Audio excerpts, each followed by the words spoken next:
विक्रम ने एक बार और कोशिश की और इस बार सीट बेल्ट खुल गया था। विक्रम ने एक नजर प्रीति के चेहरे को देखा, जो आंखें बंद करके अपनी बढ़ती हुई सांसों को कंट्रोल कर रही थी। उसे ऐसे देखकर विक्रम के चेहरे पर भी मुस्कुराहट आ गई और अगले ही पल समीर का सोच के वो तेजी से उससे दूर हो गया। प्रीति भी अब तक अपने सेंस में आ गई थी, तो उसने भी कार का दरवाजा खोला और बाहर आ गई। आश्रम में आते ही दोनों की नजर वहां की महिलाओं और लड़कियों पर पड़ी, जो घूर घूर कर दोनों को ही देख रही थी। उन्हें ऐसा देख प्रीति को अभी कार में अपनी कंडीशन याद आई। उसने अपने आप से ही कहा, कहीं ये सब कुछ और तो नहीं समझ बैठी। तभी विक्रम की आवाज आई, देखिए, मैंने आपसे वादा किया था कि जब प्रीति मैडम इस आश्रम में आएंगी तो हम सब उसे सेलिब्रेट करेंगे, और आज आपकी प्रीति मैडम यहाँ है, तो आप किस तरह से सेलिब्रेट करना चाहते हैं, इन्हें बता दें। उसने सबसे कहा और वहां से चला गया। प्रीति ने भी धीरे से कहा, मैं भी आती हूँ, आप तब तक सोच लीजिए। आज दोपहर का लंच आप सभी हमारे साथ ही करेंगे, और वो भी आपकी पसंद का। वो जाने लगी, तभी उसे हल्की हल्की आवाज आने लगी, तो प्रीति ने पलट कर देखा तो सबके चेहरे पर हल्की मुस्कुराहट थी, जिसे देखकर प्रीति ने अपने बालों को कान के पीछे किया, पर सभी की आंखों में शरारत देखकर उसके चेहरे पर भी शर्म की हल्की परत दिखाई देने लगी।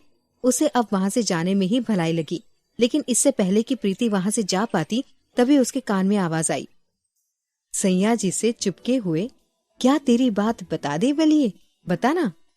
ये सुनकर प्रीति शर्म कर वहां से अपने केबिन की तरफ भाग गई। अभी भी उसके चेहरे पर शर्म की लाली दिखाई दे रही थी। उसी समय विक्रम भी फाइल लेकर उसकी ओर ही आ रहा था। दोनों ने एक दूसरे को देखा।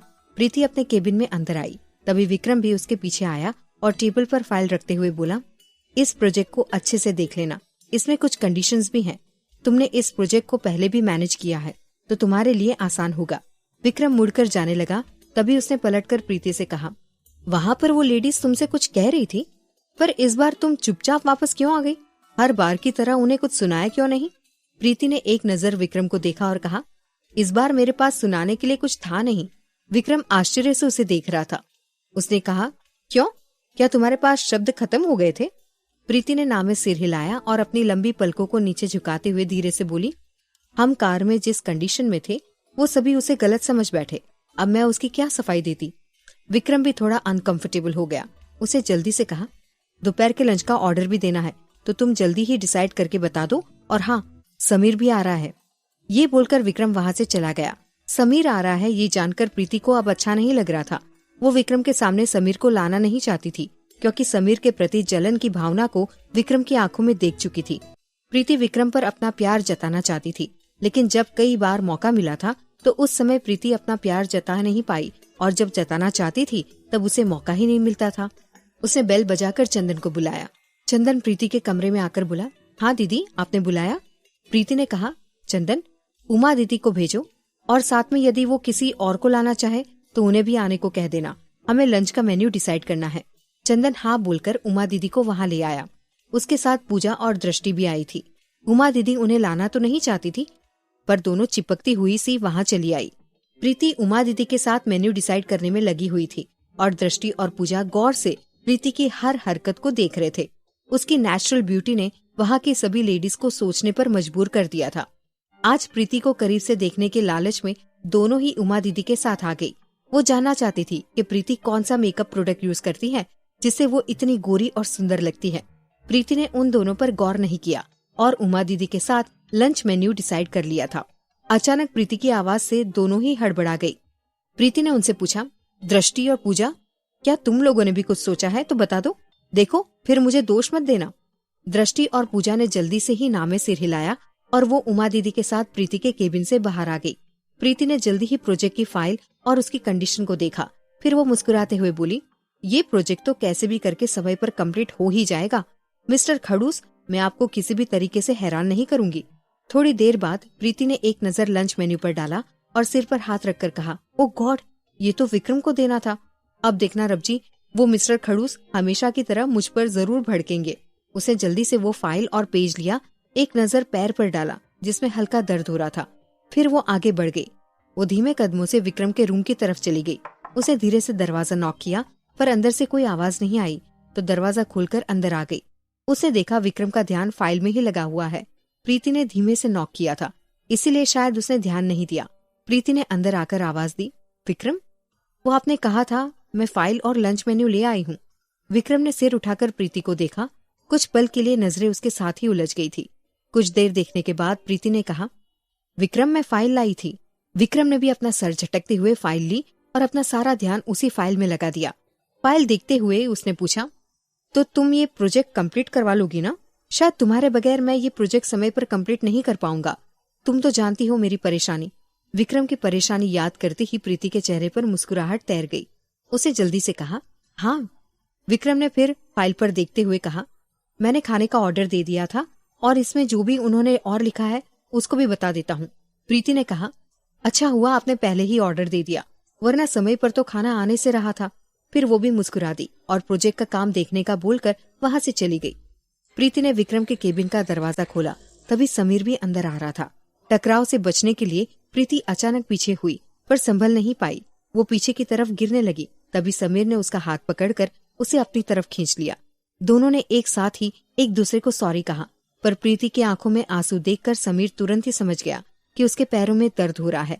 उसने उसे गोद में उठाया और विक्रम के केबिन के अंदर लाकर सोफे पर बिठाते हुए बोला, तुम ध्यान नहीं रखती हो, इतनी दौड़ भाग करने की क्या जरूरत है? विक्रम अपनी जगह से खड़ा हो गया और दोनों को ही देख रहा था। उनकी ओर ही आने लगा। समीर ने प्रीति से कहा, देखो तुम्हारा पैर। इससे पहले कि वो हाथ लगाता, विक्रम ने समीर के हाथों को रोकते हुए कहा, मैं देख लूंगा, तुम बैठो। समीर मुस्कुरा दिया और विक्रम के कंधे पर हाथ रखकर बोला, जलन दिखाई दे रही है तुम्हारे चेहरे पर। विक्रम ने समीर के चेहरे को देखा और फिर वापस प्रीति के पैरों को देखने लगा। उसकी पट्टियों में हल्का खून दिखाई दे रहा था। विक्रम ने चंदन को आवाज लगाई और फर्स्ट एड बॉक्स लाने को कहा। चंदन दौड़कर वापस गया और फर्स्ट एड बॉक्स लेकर वहां खड़ा हो गया। विक्रम ने उसे देखकर कहा, समीर सर आए हैं, इनके लिए मसाला चाय लेकर आओ। चंदन फिर चला गया और समीर ध्यान से विक्रम और प्रीति को ही देख रहा था। विक्रम बहुत संभल कर प्रीति के पैरों की पट्टियां चेंज कर रहा था। समीर ने उसे देखकर मन में कहा, भले ही तुम कुछ ना बताओ, पर तुम्हारी आंखों में दिखता है तुम प्रीति से बहुत प्यार करते हो और शायद अब वो भी तुमसे प्यार करती है।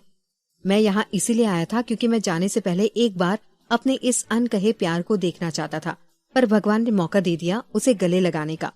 फिर समीर ने भी आंखें बंद करके उस पल को याद किया जब प्रीति गिर रही थी और उसने उसे अपनी ओर खींच लिया था। प्रीति कुछ पल के लिए ही सही समीर के सीने से लग गई थी।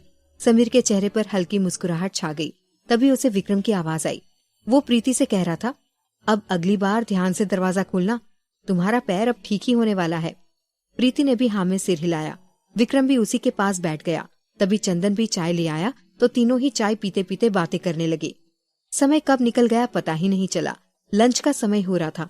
तभी चंदन ने विक्रम को बताया, सबके खाने की व्यवस्था हो गई है बाहर, आप लोग भी आ जाइए। विक्रम ने भी सबको बाहर चलने को कहा। प्रीति विक्रम का हाथ पकड़कर बाहर आने लगी तो समीर मुस्कुराते हुए दोनों को ही देख रहा था।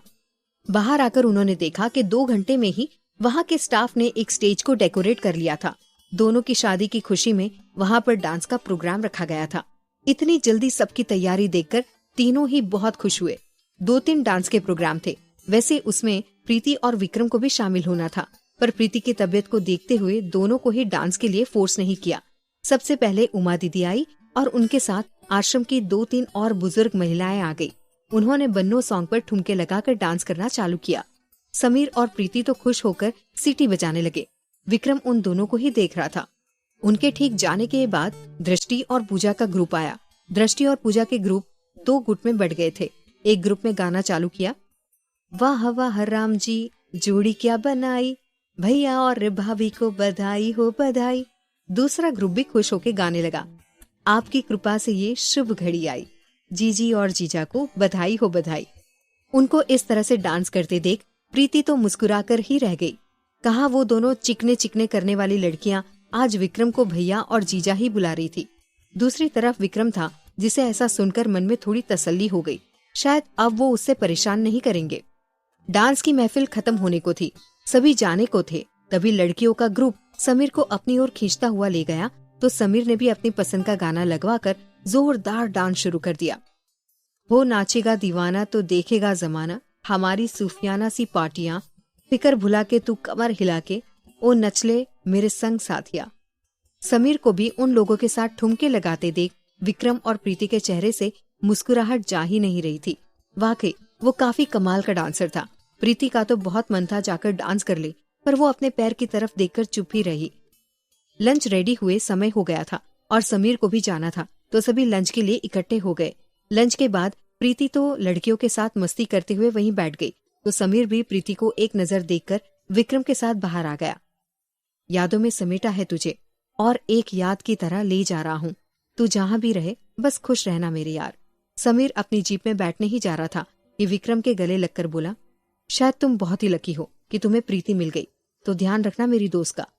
पहले सोचा था पहली बार किसी से प्यार किया है तो छीन लूंगा तुमसे, लेकिन बाद में तुम्हें देखकर समझा प्यार का मतलब कुछ छीनना नहीं होता। मैं जल्दी ही लड़ाई में जाने वाला हूँ, क्योंकि बॉर्डर पर हालात ऐसे ही हैं। मेरी जिंदगी में मेरा प्यार रहे ना रहे, पर तुम्हारी जिंदगी में तो है और खुश भी है। तो भूल जाना बहुत सारी चीजें जो मैंने कभी तुमसे कही थी कि मैं प्रीति को तुमसे छीन लूंगा। पर सच तो ये है कि शायद उससे भी ज्यादा प्यार मैंने अपनी मातृभूमि से किया है, तो उसके लिए मैं कितनी ही प्रीति को कुर्बान कर सकता हूँ। और यहाँ पर दिल को तसल्ली है कि उसे संभालने वाला भी उसके लिए बहुत खास है। यदि मेरी वजह से तुम दोनों के बीच में कुछ हुआ है तो प्लीज उसे यहीं रोक दो। मरने के पहले ही सही, शायद मेरी ये ख्वाहिश रहेगी कि तुम दोनों हमेशा खुश रहो। और आज तो मैं ऐसी यादें लेकर जा रहा हूँ कि मर भी गया तो कोई गम नहीं होगा। हाँ, करता था प्यार में प्रीति से, पर वो ही नहीं करती, क्योंकि अब वो पूरी तरह से सिर्फ तुम्हारी हो चुकी है। शायद मैं अब उसके ख्यालों में भी नहीं हूँ।